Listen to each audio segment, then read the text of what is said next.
It's one of the more intriguing storylines of the weekend. The coaches that thought they were getting the Pittsburgh job against the man who actually got it. Hey, how are you, folks? Jason Horowitz and NFL.com's Pat Kerwin with you, breaking down undefeated Pittsburgh and, as you like to call him, Mikey T, Mike Tomlin, in the desert against 1-2 Arizona and Ken and the Wiz. And the Wiz. And Russ Grimm, for that matter. But it goes a lot deeper than that because Russ Grimm, there were reports out that he was going to get the job, didn't get it. The next day it was offered to Mike Tomlin. Ken Whisenhunt had already accepted the job in Arizona.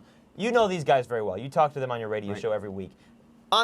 In the media, they're playing it all very well. It's just another game. It's not a big deal. It's the players on the field. Do you think there's something more to it? Not in Mikey Tomlin's case. Mikey T's. Now you got me all twisted on him.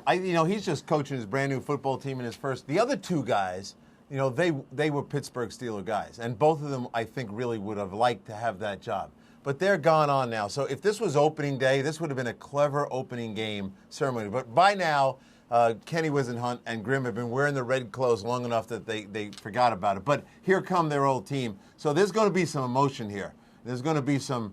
I'd like to see if they're talking to Alan Faneca during the game. I think he's going to be free. The offensive lineman for Pittsburgh who has said he will not come back to the Steelers, and he likes Russ Grimm, who he was petitioning for to get the job, who is in Arizona. So we'll have to see how that works. All right, both these teams like to run the football. Willie Parker, 3 straight 100-yard games to open the season. Edgerrin James, much stronger so far.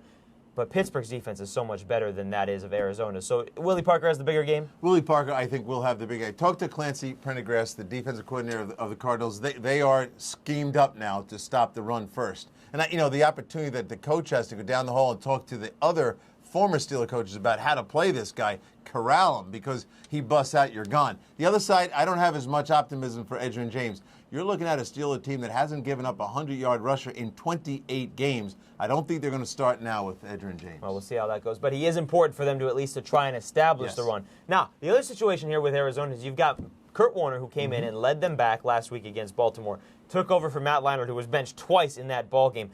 Do you see a rotating quarterback situation here like they're doing in Baltimore with Bowler and McNair? I don't really like that situation, and we talked about it before. I think for Matt Leinart, this is a little bit of motivational technique from Ken Whisenhunt. Remember, Kenny Whisenhunt was hard on Ben Roethlisberger, and he's hard on Matt Leinart. He wants the best. He wants him to prepare the most. He wants him to be ready to go all the time. In the meantime, when I was talking to Coach Tomlin, he said, I got to acknowledge that they could have this no-huddle, 2-minute philosophy with Warner, so it's going to take a significant percentage of his practice week to prepare for that.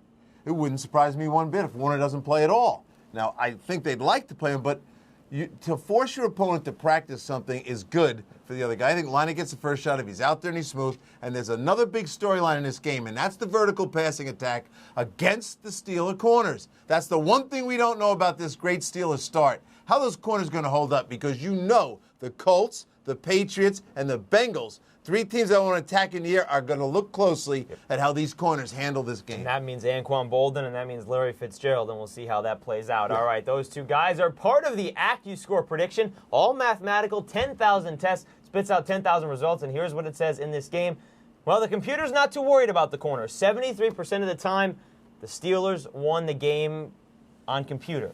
Give it to me human-wise. I think the human element is this. The Cardinals are going to line up in a hybrid style of a 3-4 defense, and I think the Pittsburgh Steelers coaches and offensive players understand that better than maybe the guys trying to run it a little bit right now. So I like that advantage. I like Willie Parker. I don't like that Hines Ward is probably going to miss this football game. And Larry Fitzgerald, as good as he is, he doesn't have a touchdown yet. So I like Pittsburgh on the road.